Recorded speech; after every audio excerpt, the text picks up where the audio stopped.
Hey guys, welcome to Tech Talks with Shaun. My name's Shaun Schultz. I'm a production manager here at ASU Gammage. And we are going to take this opportunity to kind of show you some places around the building that you never get to see. We'll take you into the control rooms, we'll go up to the fly floor, we'll go underneath the stage, we'll check out some stuff. If there's anything you want to hear more about, feel free to mention it in the comments section. We'll go back and we'll kind of give a little bit more of a in-depth look into some of that stuff. Thanks for hanging out. Hope you enjoy. All right, we're going to go ahead and start in the control room. There's two sides of the control room, the lighting side and the audio side. This is the audio side.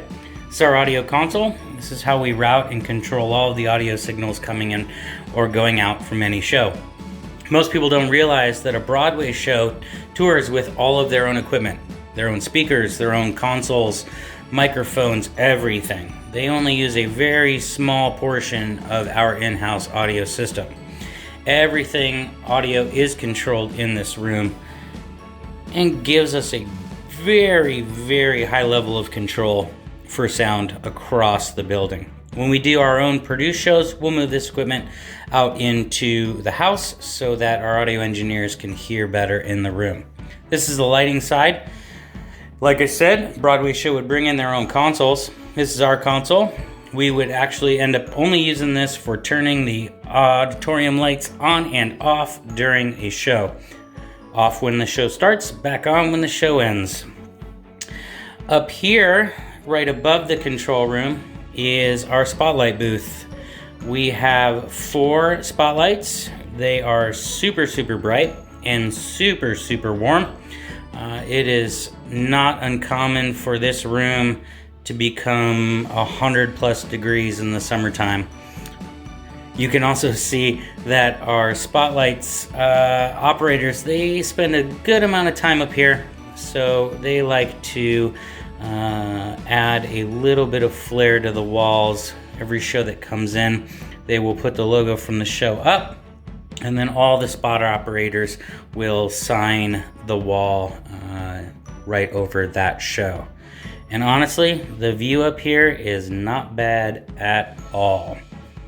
We are just about 100 feet from the stage and sitting about 50 feet above the stage.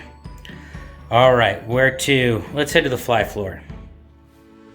So this is the fly floor. We just had a renovation of our fly system about a year ago, and we are about 30 feet above the stage floor. As you can see, it's a little bit of a ways down there. This gives us a pretty solid view of the entire stage, which is really nice. So here on the left, you can see this is the control system for our hydraulic fly system. The hydraulic fly system's been around for a while, but this control surface is brand new. Like I said, we got it renovated about a year ago. It gives us some really solid control over the system, and we like it a lot. Very, very nice.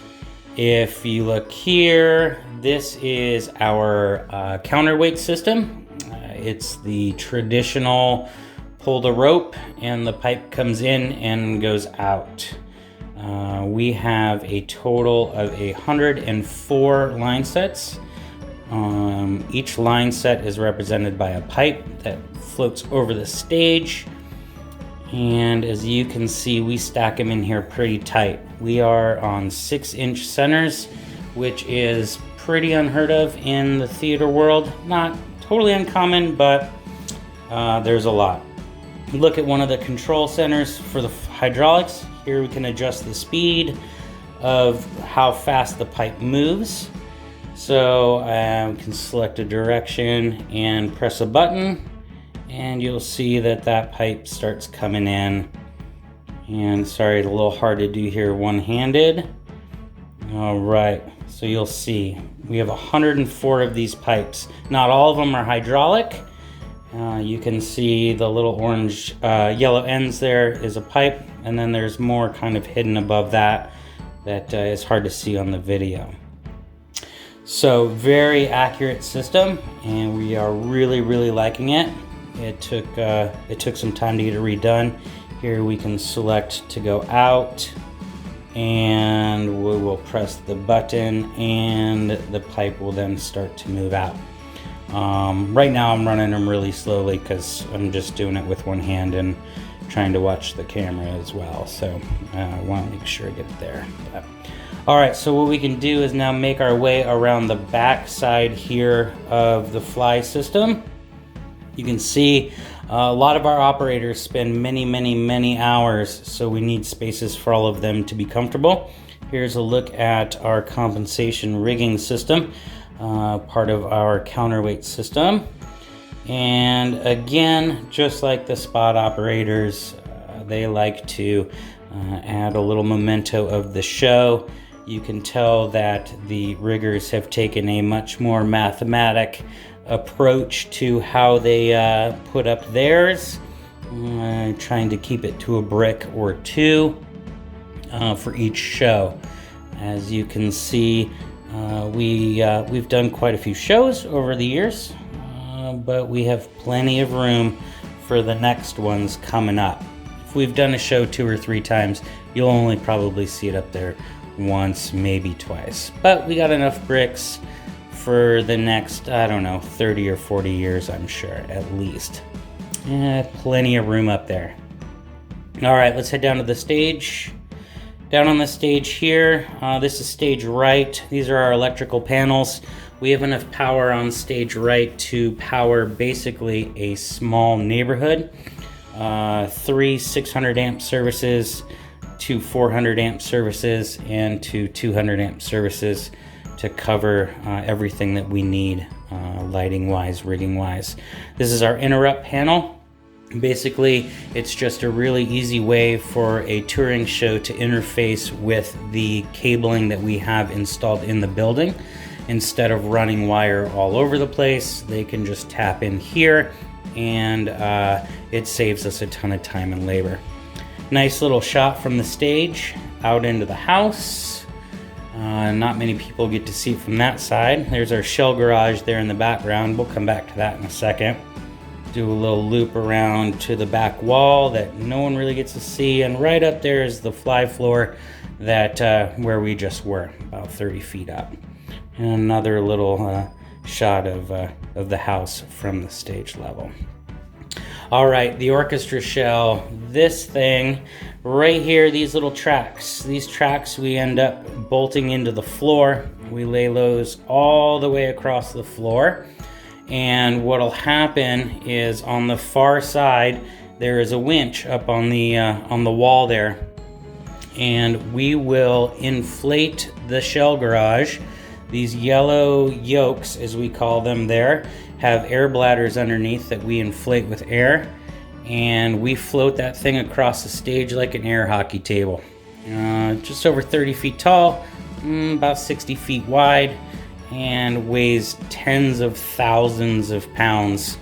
So no easy task by any means. It can take anywhere from 5 or 6 hours on a good day to move it, up to 16 hours if things don't go as planned.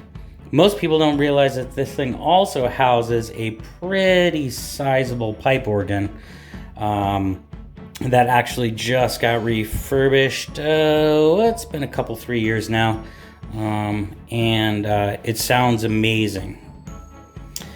All right, let's go downstairs. This is our pit, our trap room. So these are the doors that the orchestra will use when we have a orchestra in the pit. When there isn't an orchestra in the pit, those doors open to just a wide open area where we store rows A, B, and C. So if you come to a show without an orchestra in the pit, we will probably roll those seats out onto the pit and bring them up to house level and make that extra seating. It is a hydraulically controlled pit. It will lift roughly 60,000 pounds, I think. And up here is a little shot of the actual organ, the controller, which we have deemed Baby Huey. because Huey Longfellow was the original donor that presented us with the organ. So very nice. Sounds amazing. I hope you guys all get a chance to come see an organ concert that the School of Music does. All right, welcome to the trap room. We are directly underneath the stage at this point. As you can see, we use most of it just right now for storage, but we've cleared it out to put orchestras down here, bands. We've used it as dressing rooms, as classrooms. We call it a trap room because this is where we would have our trap doors. This is the one from Phantom of the Opera. When the Phantom jumps down into the sewer, he would jump through there and land in an airbag down underneath here in the trap room. So lots of lighting equipment, and all right guys, well that's about all the time I have for today. Like I said, we'll be doing these videos here periodically, and we'll dive deeper into some other stuff. If there's things that you want to see, or you have questions about stuff you already saw and want me to go a little bit deeper into how stuff works or what it's used for, like I said, feel free to ask. Put it in the comments section and we'll address them as they come in. Thanks again for hanging out, and we'll talk to you soon. Stay healthy, stay well. Best wishes to your family from our family, and we'll see you again soon.